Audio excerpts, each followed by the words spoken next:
여러분, 안녕하십니까? 꽃과 나무에 대해 알아보는 채널 꽃과 나무입니다.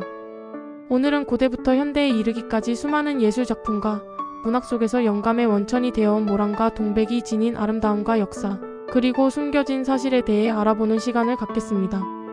모란은 그 화려함으로 인해 예로부터 꽃 중의 왕이라 불리며 부귀와 위엄을 상징해 왔습니다.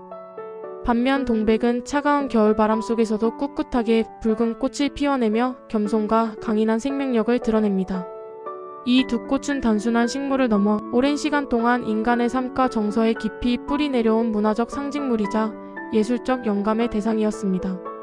두 꽃이 지닌 학명, 꽃의 형태와 개화 시기, 그리고 이들이 품고 있는 다채로운 꽃말과 이름의 유래, 역사 속에 등장하는 다양한 일화들, 특히 우리에게 친숙한 노래 속에 어떻게 녹아들어 있는지 살펴보겠습니다. 이를 통해 우리는 모란과 동백이 단순한 식물이 아닌 우리 문화의 중요한 한 부분임을 깨닫게 될 것입니다. 먼저 모란, 즉 목단에 대해 자세히 알아보겠습니다. 모란의 학명은 피오니아 서프리티코사로, 이는 17세기 스웨덴의 식물학자 칼 린네가 명명한 것으로 알려져 있습니다. 학명의 피오니아는 그리스 신화에 등장하는 미술의 신 파이온에서 유래했다고 알려져 있습니다. 전설에 따르면 파이온은 약초를 사용하여 신들의 병을 치료했는데, 특히 모란의 뿌리가 고대부터 약재로 널리 사용되어 온 데서 이러한 이름이 붙여진 것이라고 합니다. 실제로 모란의 뿌리 껍질은 목단피라 불리며 동아시아 전통 의학에서 매우 중요한 약재로 사용되어 왔습니다. 목단피는 해열, 진통, 소염, 지혈 작용이 뛰어나며 다양한 질병 치료에 활용되었습니다. 서프리티코사는 관목성애 또는 방관목성이라는 뜻으로 나무처럼 단단한 줄기를 가지고 있다는 모란의 식물학적 특성을 잘 나타냅니다. 모란은 중국이 원산지로 고대 중국에서는 그 압도적인 아름다움과 풍성함 때문에 꽃의 왕, 꽃의 신, 그리고 부귀화라는 영광스러운 칭호를 얻었습니다. 이는 모란이 지닌 화려함과 장엄함이 황실의 위엄과 부를 상징하기에 부족함이 없었기 때문입니다.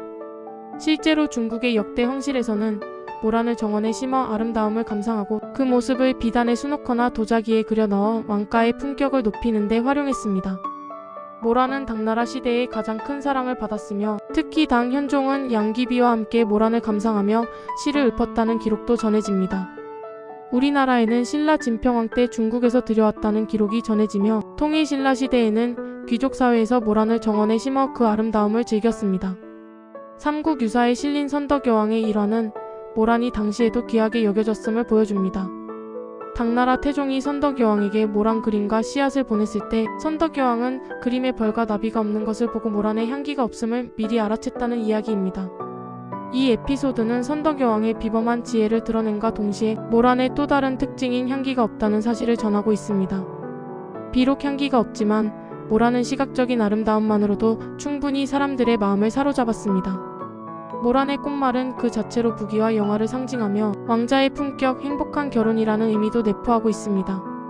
이는 꽃의 크기와 색채의 화려함, 그리고 고고한 자태에서 비롯된 것입니다. 모란은 보통 4월 말에서 월 초에 개화하며, 이 시기는 봄의 절정이자 새로운 생명이 만개하는 시기와 맞물려 더욱 풍요로운 느낌을 줍니다. 크고 풍성한 꽃잎이 겹겹이 쌓여 마치 탐스러운 드레스를 연상시키는 모란꽃은 그 어떤 꽃보다도 화려하고 장엄한 모습을 자랑합니다. 색깔 또한 붉은색, 분홍색, 흰색, 노란색 등 매우 다양하며 각 색깔마다 미묘하게 다른 매력을 발산합니다. 그러나 그 화려한 만큼 개화 기간은 약 일주일 정도로 매우 짧아 순간의 아름다움을 더욱 강렬하게 느끼게 합니다. 이러한 특성 때문에 모란은 순간의 영화 또는 덧없는 아름다움이라는 의미도 내포하게 됩니다. 정원에서는 모란을 심어 고급스럽고 기품 있는 분위기를 연출하며, 특히 동양화에서는 부귀영화의 상징으로 자주 등장하여 그림의 격조를 높이는 데 사용되었습니다. 조선시대 민화에서도 모란은 책가도나 화조도 등 다양한 그림에 등장하여 당시 사람들의 부귀에 대한 염원과 이상을 표현했습니다. 화투의 6월 그림이 모란인 것도 이러한 상징성에서 비롯된 것으로, 6월에 만개한 모란은 여름의 시작을 알리는 동시에 부와 번영을 기원하는 의미를 담고 있습니다. 현대에 들어서도 모란은 여전히 많은 사람들에게 사랑받는 관상식물이며 조경 디자인에서 중요한 요소로 활용되고 있습니다. 또한 모란을 모티브로 한 다양한 공예품, 직물 디자인, 장신구 등이 제작되어 그 아름다움을 일상생활 속에서도 접할 수 있습니다. 다음으로 동백에 대해 살펴보겠습니다. 동백의 학명은 카밀리아 자파니카로 이는 동백의 역사와 발견에 대한 흥미로운 이야기를 담고 있습니다. 카밀리아라는 이름은 17세기 필리핀에서 동백을 발견하고 유럽으로 처음 가져온 예수의 선교사 게오르크 요제프 카메레인 라틴어 이름에서 유래했습니다. 그는 식물학에 대한 깊은 지식을 바탕으로 아시아의 식물들을 연구하고 기록했으며 그의 업적을 기리기 위해 이 아름다운 꽃에 카밀리아라는 이름이 붙여지게 된 것입니다. 종명 자파니카는 일본이 동백의 주요 자생지 중 하나임을 나타내지만 동백은 한국, 일본, 중국 등 동아시아의 따뜻한 해안 지역에 넓게 분포하는 아열대성 상록 화렵수입니다. 우리나라에서는 남해안과 서해안, 그리고 제주도에 걸쳐 광범위하게 분포하며 특히 전라남도 여수오동도, 경상남도 거제 지심도, 제주도, 울릉도 등지에서는 수령이 오래된 동백나무 숲을 쉽게 찾아볼 수 있습니다. 이 지역들은 온화한 해양성 기후를 띠어 동백나무가 자라기에 최적의 환경을 제공합니다. 동백의 꽃말은 자랑, 겸손한 마음이며 진실한 사랑이라는 의미도 지니고 있습니다. 이는 추운 겨울 다른 꽃들이 모두 지고 난 후 홀로 붉은 꽃을 피워내는 강인함과 동시에 화려하지 않으면서도 깊은 아름다움을 지닌 동백의 특성을 잘 나타냅니다.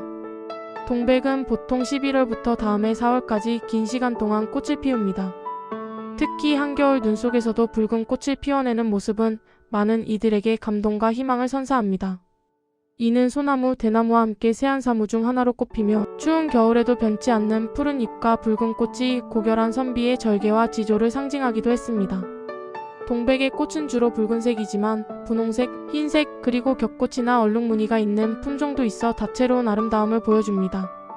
동백은 꽃이 피기 시작하면 꽃잎이 하나하나 떨어지지 않고 꽃송이 전체가 마치 툭 하고 떨어지는 독특한 특징이 있습니다. 이러한 낙화 방식은 일본에서는 사무라이의 죽음에 비유되기도 하며 다소 비극적이면서도 더섭는 아름다움을 연출하기도 합니다. 동백나무는 관상용으로 정원에 많이 심을 뿐만 아니라 동백 기름은 예로부터 머릿기름이나 고급 식용유로 사용되어 왔습니다. 특히 조선시대에는 여성들이 동백 기름으로 머릿결을 가꾸고 윤기 있게 만들었습니다. 또한 동백 씨앗에서 추출한 기름은 피부 보습과 영양 공급에 탁월하여 현대 화장품의 주요 성분으로도 활용됩니다. 목재는 단단하고 결이 고와 가구 제작, 조각, 공예품, 빗 등 다양한 생활용품을 만드는 데 쓰이는 등 여러모로 유용한 나무입니다. 역사 속에서 동백은 고려 시대와 조선 시대에도 문인과 예술가들에게 사랑받았으며 많은 시와 그림의 소재가 되었습니다. 특히 조선 시대 시인 정철은 자신의 시에서 동백꽃의 아름다움을 노래하기도 했습니다. 20세기 중반 1964년에 발표된 이미자의 동백 아가씨는 동백을 소재로 한 대표적인 노래로 당시 엄청난 인기를 얻었으나 일본 엔카풍이라는 이유로 한때 금지곡이 되기도 했습니다. 이 노래는 동백이 지닌 애절하고 서정적인 이미지를 대중에게 각인시키는 데 큰 역할을 했으며 지금도 많은 사람들에게 회자되는 명곡입니다. 또한 프랑스의 소설가 알렉상드르 디마 피스의 소설 동백꽃을 들고 있는 여인은 일본에서 번역될 때 춘희로 오역되어 소개되었습니다. 소설 속 주인공 마르그리트 고티에는 늘 동백꽃을 들고 다니는 여인으로 그려졌는데 이 춘희라는 오역이 국내에 알려지면서 춘희 또는 동백 아가씨라는 이름이 가련하고 비극적인 운명을 지닌 여성의 대명사처럼 사용되기도 했습니다. 이처럼 동백은 그 자체의 아름다움뿐만 아니라 다양한 문화적 맥락 속에서 다채로운 의미를 부여받으며 우리 삶 속에 깊이 스며들어 있습니다. 동백꽃 축제는 매년 겨울에서 봄까지 전국 각지에서 열려 수많은 관광객들의 발길을 이끌며 동백의 아름다움을 만끽할 수 있는 기회를 제공합니다. 울릉도에 가서 들은 재미있는 이야기입니다. 동백은 1년에 3번이나 꽃을 피운다고 합니다. 그 첫 번째는 나무에서 꽃을 피우고 두 번째는 동백은 꽃봉오리채로 떨어져 땅에서도 한 번 더 꽃을 피웁니다. 그리고 세 번째는 동백의 향기가 그윽하여 사람과 사람의 마음속에도 꽃을 피워 남녀간 또는 서로서로를 연결해 준다고 합니다. 모란과 동백, 이 두 꽃은 서로 다른 계절에 피어나고 다른 매력을 지니고 있지만 우리 문화 속에서 오랜 시간 동안 중요한 상징으로 자리매김해 왔습니다.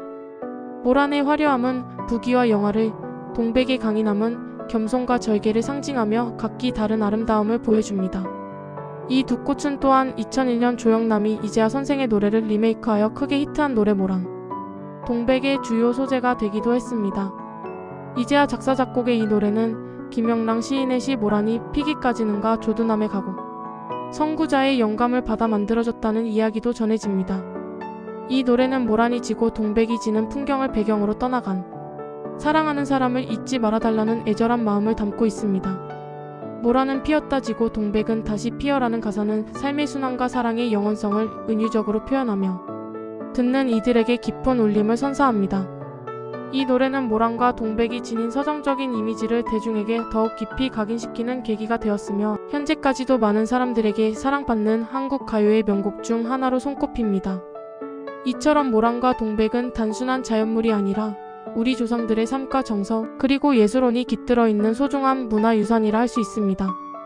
우리는 모란과 동백을 통해 자연의 경이로움과 인간의 삶이 어떻게 조화롭게 어우러지는지를 성찰하게 됩니다. 계절의 변화 속에서 피고 지는 꽃들의 모습은 우리에게 삶의 유한함과 동시에 새로운 시작을 알리는 희망의 메시지를 전달합니다. 모란의 화려한 절정은 인생의 가장 빛나는 순간을, 동백의 굳건한 생명력은 시련 속에서도 잊지 않는 용기를 상징하는 듯합니다. 이를 통해 시청자 여러분들이 모란과 동백이라는 두 아름다운 꽃에 대해 보다 깊이 이해하고 나아가 우리 주변의 자연과 문화유산에 대한 새로운 시각을 갖게 되기를 바랍니다. 꽃 한 송이가 전하는 무궁무진한 이야기에 귀 기울이는 것은 곧 우리의 삶을 더욱 풍요롭게 만드는 일일 것입니다. 다음 시간에는 또 다른 아름다운 꽃과 나무들의 이야기를 함께 탐색하며 자연이 우리에게 선사하는 무한한 감동과 지혜를 발견하는 시간을 갖도록 하겠습니다. 이처럼 꽃들은 단순한 자연의 일부가 아니라 우리 문화의 중요한 구성 요소로서 지속적으로 우리의 삶을 아름답게 채워나갈 것입니다. 모란과 동백처럼 각자의 자리에서 빛나는 모든 꽃들이 우리에게 주는 교훈과 영감을 계속해서 탐구해 나가는 것이야말로 진정한 아름다움을 이해하는 길일 것입니다. 구독과 좋아요 꼭 부탁드리며 다음번에는 또 다른 꽃과 나무 이야기로 찾아뵙겠습니다. 시청해주셔서 감사드립니다.